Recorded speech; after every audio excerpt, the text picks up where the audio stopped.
Kilometre दूर नहीं चाहिए, क्योंकि ये अज्ञान है। 1.25 हाथ ऊपर जाना अज्ञान है, सतलोक में जाना अज्ञान है, अलग लोक में जाना अज्ञान है, अनामी लोक में जाना अज्ञान है, किसी भी लोक में जाना अज्ञान है। तो कहां जाना है? अरे ना कहीं आना और ना कहीं जाना, और रूप में रूप समाना, अपने स्वरूप में समा जाओ, तब मुक्ति होगी। कछुए की तरह जैसे चल रहा है, चल अवस्था में तो खतरा है, टांग बाहर है, हाथ बाहर है, गर्दन बाहर है, कुत्ता आएगा पकड़ लेगा गर्दन।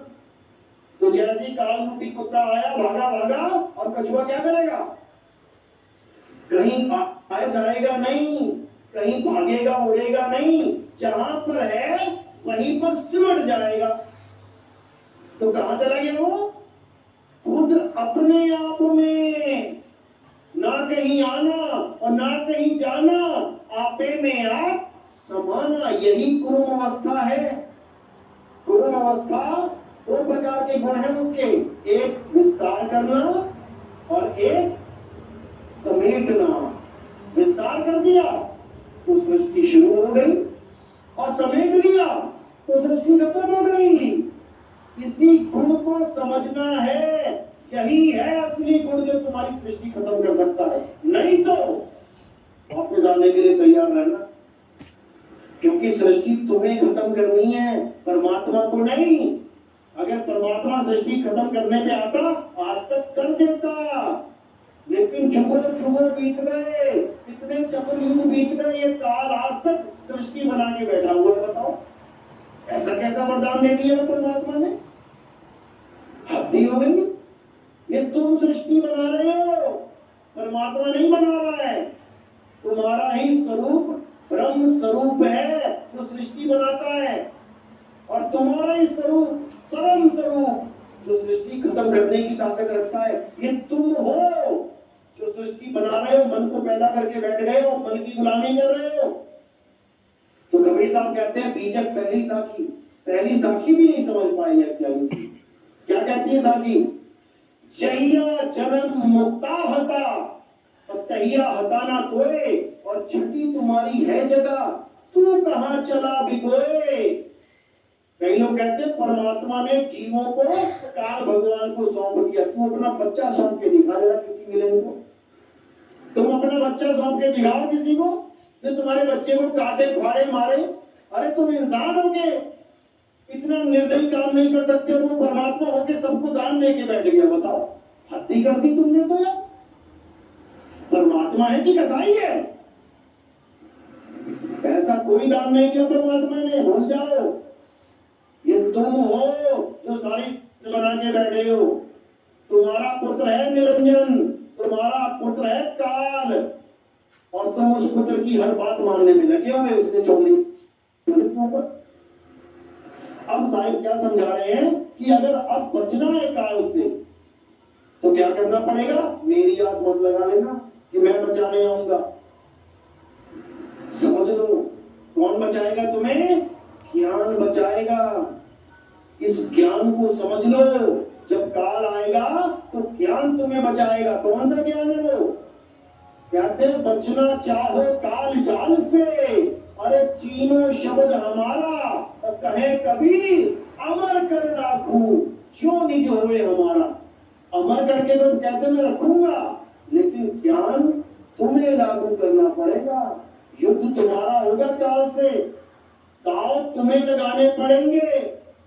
अमर मैं कर दूंगा, उसकी चिंता मत कर, क्योंकि मेरा ज्ञान ही अमर करने वाला है। तुम्हें मरने ही नहीं देगा मेरा ज्ञान। जैसे किसी गुरु ने चेले को तैरना सिखा दिया, अब उसने उस चेले की मौत में कांटा मार दिया कि ये पानी से डूब के नहीं मरेगा। मौत में कांटा मार दिया और चेले को कहीं फेंक दो पानी में, वो आराम से तैरेगा। यानी गुरु ने जो ज्ञान दे दिया, गुरु की जरूरत नहीं पड़ी कि वो गुरु चलाएगा बचाने के लिए चेले को। काल आएगा तो गुरु आ जाएगा बचाने के लिए, गुरु को खुद उल्टा टांगेगा वो काल भगवान। समझ लो कहने का मतलब, जिस काया को तुम मान बैठे हो, ये काया उल्टी टांग दी गई सबकी।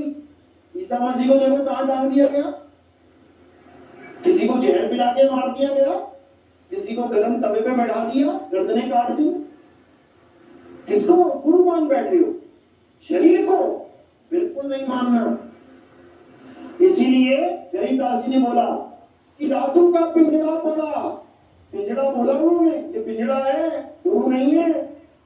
कि धातु का पिंजड़ा पड़ा और वो नानक की देह, इनमें सतगुरु कौन है? और वो को बड़ा संदेह।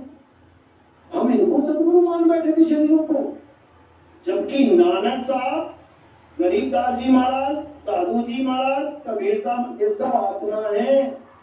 हम और तुम आत्मा है, हमारा गुरु आत्मा है, शरीर नहीं है। शरीर तो मिट्टी का पुतला है, थोड़े दिन के लिए चल रहा है, ढह जाएगा, कहीं गिर जाएगा। शरीर को तो खाने की जरूरत पड़ती है, खा के निकालने की जरूरत पड़ती है।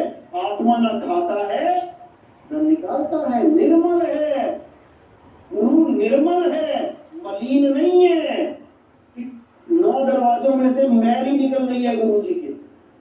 गुरु निर्मल है, बिना मल के। और ये काया क्या है? विष की बेलनी। अरे ये तन विष की बेलनी, गुरु अमृत की खान। बता दो फिर किसके गुरु की विष की बेलनी नहीं है? सबके गुरु की विष की बेलनी है। अभी पेट फाड़ दो, देखो भूले निकल जाएंगे, तुम ही ना देख पाओगे। भैया भैया बंद कर दो इसको, पैक कर दो इसको। अपने गुरु की लोचने नहीं देख पाओगे तुम। क्यों? क्योंकि ये मैल है, गंदगी है। ये गुरु काया नहीं होती, ये तन विष की बेलनी। अरे गुरु अमृत की खान। अमृत मतलब अमृत, मृत यानी मुर्दा, और आ लग गया यानी अमर। अमृत, अमृत यानी आत्मा। तो कह रहे ये तन विष की बेलनी और गुरु अमृत की खान। शीश दिए जो गुरु मिले, यानी काया का शीश काटने के बाद अगर आत्मज्ञान मिल जाए, कहते हैं 1000 बार कटवा लो। क्यों? नहीं तो बार बार कटेंगे। यहाँ तो एक बार कटने की बात हो रही है कि एक बार कटवा के अगर गुरु मिल जाए तो सस्ता जान। 1000 बार कटवाने के लिए भी हामी भर देना, क्योंकि केवल 1000 बार ही कटेगा, नहीं तो 84 लाख है, फिर 84 लाख बार कटेगा। तो ये महिमा है गुरु की, लेकिन काया गुरु की नहीं, देही गुरु की नहीं, ये विदेही गुरु की महिमा है। तो जो लोग देह को गुरु मान बैठे हैं उनके लिए क्या बोला गया? अरे देही को सतगुरु कहे, ये है भूतर ज्ञान। और 4 दाग आवे नहीं, वाह को सतगुरु जान। 4 दाग कौन से? पहला दाग माँ के गर्भ में आना। जो माँ के गर्भ में आ गया वो सतगुरु नहीं हो सकता। याद रखना, कबीर साहब किसी माँ के गर्भ से नहीं आए, वही सतगुरु हैं। कमल के फूल पे प्रकट होते हैं ये। दूसरा दाग, वो भोजन नहीं करते, अन्न आहार करता नहीं, वाको नाम कबीर। जो अन्न आहार करता है वो सतगुरु मत मान लेना उसको कि तुम्हारा सतगुरु बन गया। वो तो अन्न आहार का रोगी है, रोगी। भूख एक रोग है, निंद्रा एक रोग है, विकार है ये। तो पहला दाग गर्भ में नहीं आएगा, दूसरा दाग खाना नहीं खाएगा, तीसरा दाग भोग विलास नहीं करेगा। अगर गुरु की शादी हो गई, बच्चे पैदा करके बैठा है, तो वो एक आम जीव है, गुरु नहीं है। सतगुरु तो बहुत दूर की बात है, गुरु भी नहीं है वो। अब चौथा दाग क्या है? जो कभी मरता नहीं है, क्योंकि जो पैदा ही नहीं हुआ मरेगा कैसे? जो माँ के गर्भ में आया पक्का मरेगा। तो ये 4 दाग गरीबदास जी महाराज कहते हैं, जिसमें ये 4 दाग हैं, सतगुरु नहीं हो सकता। भूल जाओ कि वो सतगुरु है। सतगुरु बंदी छोड़ है, बंदी छोड़ है, ये सतगुरु नहीं है कि 8 चाम मास के गुरु को तुम सतगुरु मान के बैठ जाओ। बिल्कुल भी नहीं। ये गुरु हो सकते हैं, गुरु है। गुरु किया है देह का, सबने कर लिया। और सतगुरु चीना नहीं, सतगुरु शब्द गुरु है। उसको सार शब्द कहते हैं। सार शब्द सतपुरुष कहाया, वो है असली गुरु हमारा, वो है असली गुरु, ये काया गुरु नहीं है। तो कबीर साहब कहते हैं, अरे जग मर्यादा तारणे गुरु किया रामानंद, अरे शब्द हमारा गुरु है सदा हमारे संग।